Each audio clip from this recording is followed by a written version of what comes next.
자, 여러분 수업 시작해 보도록 할게요. 우리 저번 시간에는 임진왜란에 대해서 배우고 그리고 임진왜란 이후에는 병자호란에 대해서 배웠었습니다. 자, 이 임진왜란 병자호란을 양란이라고 하는데 이 양란 이후에 조선 사회는 어떻게 되었느냐? 커다란 전쟁 두 가지를 겪으면서 이전과는 확연히 달라진 모습으로 사회, 경제, 정치가 달라지게 돼요.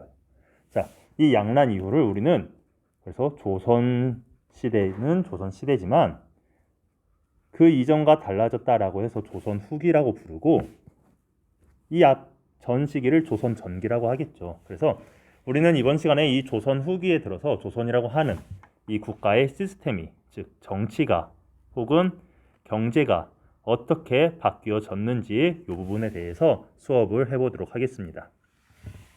일단은 조선의 정치가 어떻게 바뀌었는지 한번 살펴보도록 할 텐데 여러분들 잠깐 좀 복습 한번 해보도록 할게요. 우리 이거 뭐 수업 시간에 많이 했죠. 여러분들 다 기억날 거야. 기억 안 나면 뭐 어쩔 수 없는데 조선의 정치가 원래 전통적으로는 왕이 있으면 왕 밑에 영의정, 좌의정, 우의정 이렇게 세 명의 정승들이 모여서 정책에 대해서 총괄하고 감독하던 의정부라고 하는 기구가 있었다라고 배웠었습니다. 그리고 이 의정부에서 결정된 정책 사항을 6개의 조직으로 나눠 가지고 처리를 하니 육조라고 하는 게 있었다라고 했습니다. 이렇게 왕, 의정부, 육조가 기존의 전통적인 조선의 정치 구조였다면 이 조선 후기에 들어서면은 이 기존의 정치 구조였던 왕, 의정부, 육조 시스템이 바뀌어요.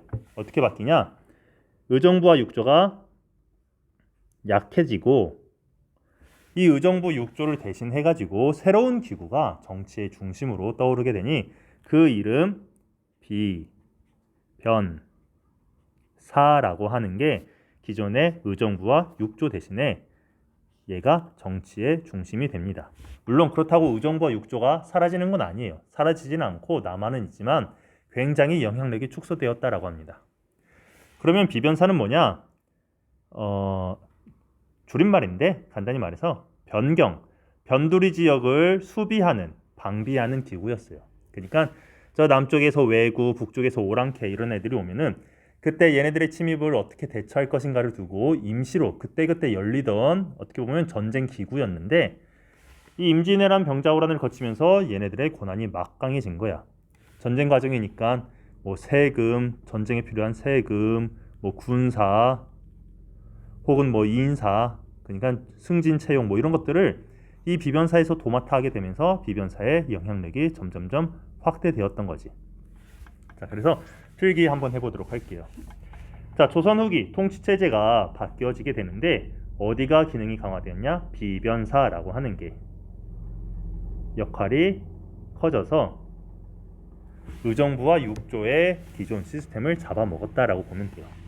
그래서 비변사는 원래 어디 변두리, 변경 지역을 방비하던 임시회의 기구였는데 점점점 오랑캐들 왜구들이 많이 쳐들어오게 되면서 점차 상설화, 항상 열리는 기구가 되었다가 양란, 임진왜란 병자호란 이후에 어떻게 국가의 중요 정책을 결정하는 최고 기구가 되었다. 그래서 그 결과 어디와 어디가 의정부와 육조가 힘이 약해되어서 거의 유명무실 되었다. 이렇게 이해하면 돼요. 자, 그래서 정치적으로는 비변사가 요식이 대두되었다라고 하고 군사적인 면에서도 시스템이 바뀝니다. 왜냐? 그 이전에 조선의 군인들은 어떤 군인들이었냐? 대부분은 평상시에는 이제 농부였어요.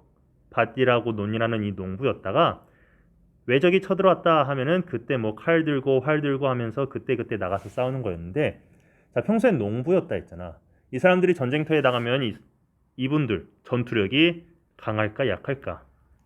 형편없죠. 뭐 맨날 이제 밭 갈고 논 일하고 그러는데 뭐 제대로 싸워봤겠어? 그래서 전투력이 굉장히 약하다고. 그래서 임진왜란 병자호란 거를 거치면서 굉장히 조선이 고생을 많이 해. 그러다 보니까 어떤 생각을 하게 되냐? 국가 차원에서 이렇게 기존에 농민을 막 그때 군인으로 차출하기보다는 아예 전문적으로 군인을 두는데 어떤 군인? 그냥 군인이 직업인 애들을 두자라는 생각을 하게 되는 거야. 직업군인을 두자라고 생각을 하게 되고, 물론 그렇다고 이 조선에서 모든 지역을 직업군인을 뽑아가지고 커버하기에는 너무 세금도 많이 들고 인구도 문제가 되고, 그러니까 이 직업군인을 어디 왕이 살고 있는 수도, 경기 이쪽 지역에만 직업군인을 두자라고 합니다. 그래서 이 직업군인으로 이루어진 부대를 총 5개를 두니 이 5개의 부대를 우리는 오군영이라고 부릅니다.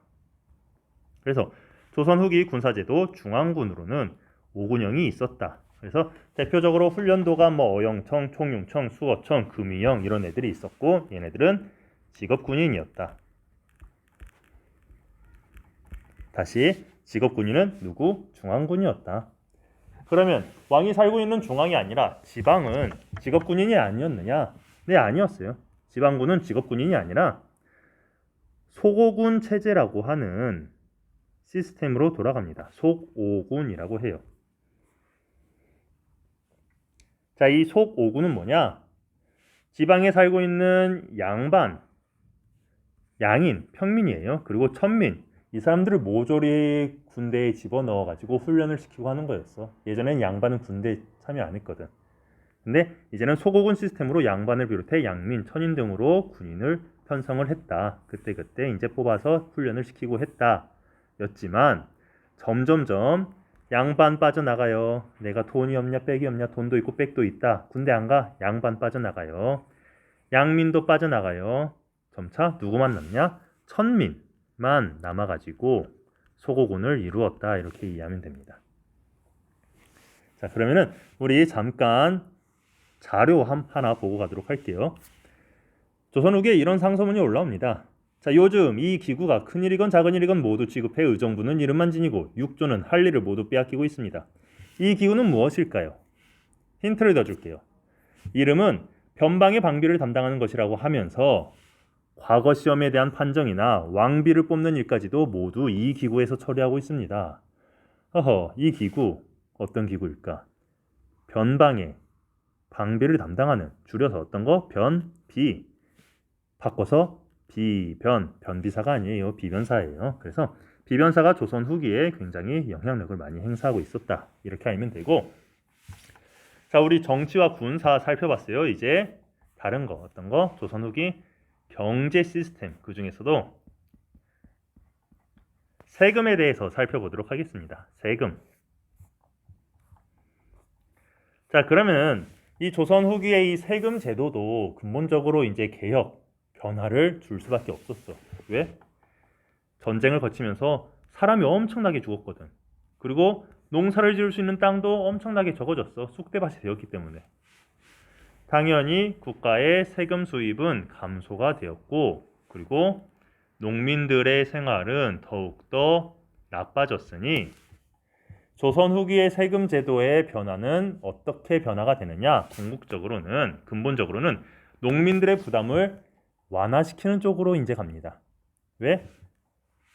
인구는 감소해, 땅은 없어, 국가가 조세 수입이 감소, 세금 수입이 감소한다고 세금을 많이 뜯어가려고 하면은 농민들이 결국은 자기 땅을 벗어나가지고 떠돌이 생활을 하게 된단 말이야. 그럼 인구수 파악도 안 돼, 세금도 안 거쳐. 그렇게 되다 보니까 일단 기본적인 초점은 농민 생활을 안정화시키는 데에 초점이 맞춰집니다. 그러면은 자, 조선시대 세금 어떻게 변화되는지 살펴볼 텐데, 조금 복잡한 내용입니다만 중요하니까 별표 치세요. 왜 중요하냐? 여러분들 수행평가와 관련된 내용이기 때문이죠. 그러니까 별표. 자, 조선의 세금은 크게 3개로 구성되어 있습니다. 하나는 전세, 하나는 공납, 하나는 역이라고 합니다. 전세는 뭐냐? 세금 세자에 땅 전자, 즉 토지에 매기는 세금으로서 땅 1결당, 간단히 땅 한 평당 1두 혹은 이렇게 쌀을 담는 기구를 되라고 하기도 하고, 한 대요, 두 대요, 두라고도 하기도 하는데, 예전에는 땅 1결당 20두에서 4두씩 걷었습니다. 일단은 그렇게 하시면 되고, 자, 공납은 뭐냐? 살고 있는 지역에 특산물을 납부하는 겁니다. 내가 살고 있는 지역의 특산물, 예를 들어서 의정부의 특산물 어떤 거? 부대찌개. 하지만 이 시기엔 부대찌개는 없었겠고. 상식 한번 테스트 해보도록 할게요. 자, 벌교의 유명한 특산물 꼬막, 제주 특산물 감귤, 영광 지역이라고 들어봤나? 영광 지역의 유명한 특산물 굴비, 안동, 간고등어 이런 것처럼 그 지역의 특산물을 납부하는 것이었다 생각하면 되고, 역은 뭐냐? 국가의 노동력을 직접 제공하는 거예요. 1년에 한 20일, 30일 이렇게 해가지고 끌려와가지고 관청에서 일하기도 하고, 다리 무너졌으면 다리 고치기도 하고 막 그런 식으로 국가의 노동력을 직접 제공하는 거였습니다. 일단은 자, 전세부터 살펴보도록 할 텐데, 땅에 대해 매기는 세금, 이 전세가 어떻게 바뀌게 되었냐? 본래는 토지 1결당, 결은 토지 단위예요. 한 평, 두 평, 세 평 이런 것처럼 평 단위라고 생각하면 돼요. 면적 단위라고 생각하면 돼요. 토지 1결당 쌀 20두에서 4두였던 세금이었는데 계산하기가 복잡해. 풍년이면 20두, 흉년이면 4두, 그 중에서도 땅에 비옥도에 따라서 16두, 10두 이렇게 막 해가지고 굉장히 계산하기도 복잡하고 농민 입장에서도 부담이 많이 된단 말이야. 그래서 어떻게? 농민들의 부담을 최소화하는 방향으로 바뀌게 됩니다. 1결당 20에서 4두가 아니라 1결당 무조건 최하 등급인 4두로 고정을 하게 됩니다. 그러니까 너희는 이제부터 풍년이든 흉년이든 땅이 안 좋든 땅이 좋든 그냥 무조건 최하 급수만 내, 4두만 내, 이렇게 하는 거예요. 그래서 토지 1결당 쌀 4두로 영원히 고정을 시키겠다 해서 영정법이라고 합니다. 영원히 고정을 시키는 거. 토지 1결당 쌀 4두로 영원히 고정을 시켰다. 그래서 영정법이라고 합니다. 자, 그 다음 대동법 살펴볼 텐데, 대동법은 다시 별표 중요하니까. 왜? 수행평가니까. 자, 이 대동법의 내용 한번 살펴보도록 할 텐데, 자, 대동법이라고 하는 법이 실시되었던 배경을 보면은 공납이라고 하는 거, 아까도 배웠지만 공납 어떤 거? 살고 있던 지역의 특산물인데 어디에 걷냐? 집집마다 걷는 거였어요. 집집마다 토산물이라고도 하는데 선생님은 그냥 이해하기 쉽게 특산물이라고 쓸게요. 집집마다 특산물을 내던 공납이 있었는데 요게 문제가 아주 많았다. 어떤 문제가 있었냐? 간단히 말해서 자, 개똥이네 집은 엄청나게 금수저예요. 획수저예요. 그래서 기와집이 열 몇 채 있고 땅도 한 100평 있다라고 해요. 100만 평, 100평 있다라고 해봐요. 그에 비해 우리의 친구 길동이는 찢어지게 가난해가지고 집도 다 쓰러져가는 초가집밖에 없었고 땅도 한 평밖에 없었어요. 이쪽은 100평, 이쪽은 한 평. 자, 그러면은 공납 집집마다 특산물을 내는 거라고 했잖아. 이 지역의 특산물이 감자라고 하면은 이 잘 사고 잘 먹고 잘 사는 개똥이네가 감자를 100개를 내야 된다. 그러면은 땅을 한 평밖에 가지고 있지 않던 길동이네는 몇 개를 내야 될까? 사람마다 의견이 다르겠지만 여러분들은 기본적으로 그래도 개똥이네보다는 조금 적게 내야 되지 않을까 이렇게 생각할 거야. 근데 문제는 아니야. 길동이네도 감자를 100개를 내야 돼. 왜? 이 공납이라고 하는 거 다시 말하지만 뭐를 기준이야? 집집마다 집을 기준으로 하는 거예요. 가구를 기준으로. 그래서 개똥이네 가족 감자가 100개면 길동이네 가족도 당연히 감자가 100개였다. 재산의 차이를 고려하지 않은 거였다. 이렇게 이해하면 돼요. 그래서 자, 옆에다가 일단은 플러스하고 재산의 차이를 고려하지 않았다. 재산의 차이를 고려하지 않았음. 그래서 문제가 되었다. 재산의 차이를 고려하지 않았기 때문에 문제가 되었고, 또 다른 문제는 뭐냐? 방납이라고 하는 문제가 있었습니다. 방납은 뭐냐? 예를 들어서 농민이 특산물, 굴비라고 해봅시다. 굴비를 납부하려고 하면은 양반 혹은 상민들이 이를 방해해. 야, 내지마. 방해하고 자신들이 대신 납부하는 거야. 이렇게 보면은 여러분들 입장에서는 뭐 대신 내주겠다면 뭐 편한 거 아닌가? 농민이 뭐 돈만 재간만 지불하면 뭐 편하지. 오히려 뭐 굴비 언제 만들어 뭐 이렇게. 그렇지만 문제가 뭐냐? 이 양반 상인들이 농민들에게 원래 가격의 2배에서 10배 정도를 갈취했던 행위야. 농민들에게 야 굴비 내가 냈으니까 돈 내라 하는데 엄청나게 사기를 쳐가지고 농민들에게 삥을 뜯은 거야. 그림으로 봐보도록 할까? 자, 농민이 관리에게 굴비를 내야 되면은 중간에 양반, 상인, 박납업자라고 불리는 양반 상인이 관리에게 굴비를 내. 그리고 농민에게 가가지고 야 내가 굴비 냈으니까 원래 굴비가 10,000원이면은 야 내 수고비도 들고 교통비도 들고 하니까 20,000원, 50,000원 혹은 100,000원 이렇게 내라. 그래서 농민들에게 2배, 5배, 10배 이렇게 뻥튀기 시켜서 사기치는 걸 박납이라고 해요. 그러면 농민 입장에서 야 됐다 치아라 내가 그냥 사또께 내가 그냥 굴비 낼란다 이렇게 해도 사또가 거부해. 왜 거부하냐? 이미 이 사또는 박납업자에게 뇌물을 받았거든. 박납업자가 헤헤 제가 사기쳐가지고 10만원 뜯어내면 님에게 뭐 2만원 전달해 드리겠습니다. 이렇게. 그래서 관리는 농민들에게 야 굴비 이거 네가 갖고 온 거 치우고 누구? 박납업자를 통해서 내. 이렇게 얘기하는 거야. 박납업자. 농민이 납부하는 걸 방해하고 대신 납부하면서 삥땅을 친다라고 해가지고 박납이라고 합니다. 굉장히 문제가 많은 제도였다. 이해하면 돼요.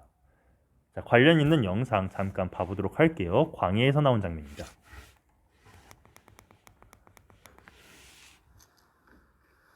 사와라. 허허.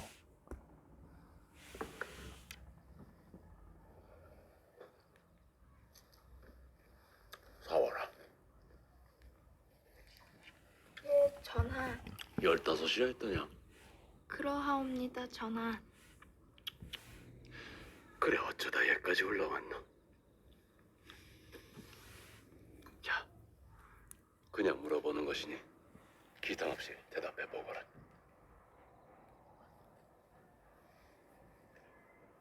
소인의 아버지는 산골 소작농이었사옵니다. 그런데 어느 날부터 관아에서 세금으로 전복을 바치라 하여 농사꾼에게 전복이라네. 자, 전복이라고 하는 특산물을 농민에게 부과를 하고 우리를 빌려 세금을 메우다 보니 빚을 낳게 하고 결국 집과 전단마저 빼앗기고 아버지까지 옥살이를 하게 되었나이다. 저런. 그걸로도 가름이 되질 않자 어머니와 동생은 변방 노비로 팔리고 저는 참판댁집 몸종으로 이런 나쁜 놈들. 혼자 남은 아버지는 결국 맞은 장이 화근이 되어 해를 넘기시지 못하시고 그만 얘 이런 족같은. 어이구 삐 했네. 자, 보면은 내용이 뭐냐면은 자, 공납이라고 하는 특산물을 내려고 하다가 결국 돈이 없어가지고 못 내니까 왜 재산의 차이를 고려하지도 않고 상황에도 안 맞는 특산물이어가지고 이거를 내는 과정에서 계속 빚을 져가지고 어떻게 몰락하게 되었다 이런 내용이었죠. 그래서 공납이라고 하는 세금이 굉장히 농민들에게 큰 부담이 되었다라고 합니다. 그렇다면 이를 해결하기 위한 어떤 거 대동법이라고 하는 건 무엇이냐? 간단히 말하면은 자, 그전에는 집집마다 가구마다 가족마다 한 가족당 특산물 뭐 몇 개, 한 가족당 특산물 몇 개 이렇게 집집마다 특산물을 거두던 기존의 방식 대신에 가지고 있는 땅에 따라서 가지고 있는 재산에 따라서 쌀이나 돈이나 배를 거두는 방법입니다. 자, 필기해 보도록 할게요. 자, 내용을 보면은 어떻게 집집마다 거두던 토산물, 특산물 대신에 가지고 있는 땅, 토지를 기준으로 어떻게 쌀이나 돈이나 배를 거두는 방식이다. 배는 옷감을 말해요. 옷감을 거두었다. 자, 봐보도록 할게요. 다시 관련 영상입니다. 전하, 내 분명 대동법을 실시할 방안을 마련하라 했습니다. 대동법. 네. 전하. 하루아침에 결수대로 세금을 부과한다면 지주들의 피해가 이루 말할 수가 없사옵니다. 그들 또한 백성이었는데 어찌 차별을 두겠나이까. 자, 가진 토지대로 재산을 하면은 쌀 10섬을 받고 땅 한마디 가진 이에게 쌀 한 섬을 받겠다는 게 그게 차별이요? 백성들은 스스로 노비가 되고 내시가 되는 판에 기껏 지주들 쌀 한 섬 때문에 차별 운운한단 말이오. 도부장은 죄인을 대령하라. 자, 뭔 내용이었어요? 대동법의 내용. 자, 정리해 보도록 할게요. 자, 개똥인의 가족이 땅의 100평이 있으면은 쌀이나 돈, 배를 뭐 100석 혹은 100량 혹은 100포를 이렇게 내야 된다면은 땅이 없는 길동인에는 땅이 한 평밖에 없으면 쌀도 한 석, 돈도 한 량, 배도 뭐 한 포 이렇게 내는 게 바로 대동법이었어요. 가지고 있는 땅의 크기에 따라서. 이거는 누가 싫어하겠어? 돈 많은 사람들, 땅 부자들, 양반들 이런 사람들이 싫어하는 거예요.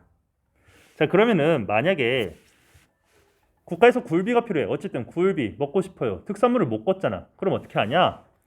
농민이 관리하게 가진 땅에 비례해서 쌀, 돈, 배를 내면은 관리는 이거를 공인이라고 하는 상인에게 다시 전달해. 그래서 이 사람이 시장에 가가지고 굴비를 사와가지고 납부를 하는 거예요. 그래서 이 사람을 뭐라고 하냐? 공인이라고 하는데 공납을 어쨌든 납부하는 상인이었다 이렇게 생각하면 돼요. 그래서 공납을 납부하는 상인, 공인이 등장하게 되었다. 이 사람이 굴비를 어디서? 시장에 가서 사오게 되면서 조선의 상업이 더욱더 활발해지게 되었다 이해하면 돼요. 자, 결과 보면은 국가재정과 농민생활이 안정이 되고 농민생활 안정되겠죠. 네, 그래서 누가 등장해? 공인이라고 하는 애들이 등장한다. 얘네들은 정부가 필요로 하는 물품을 조달한다. 어디서? 시장에서. 쌀, 돈, 배를 받고 시장에서 정부가 필요로 하는 물품을 조달하게 되면서 상업활동이 활발해지게 되고 수공업, 손으로 뭐 만드는 공업 생산도 증가하게 되었다. 이렇게 이해하면 됩니다. 자, 대동법 내용 꼭 다시 한번 봐보시면 참 좋을 것 같고 그 다음 균역법 가보도록 할게요. 균역법은 뭐냐?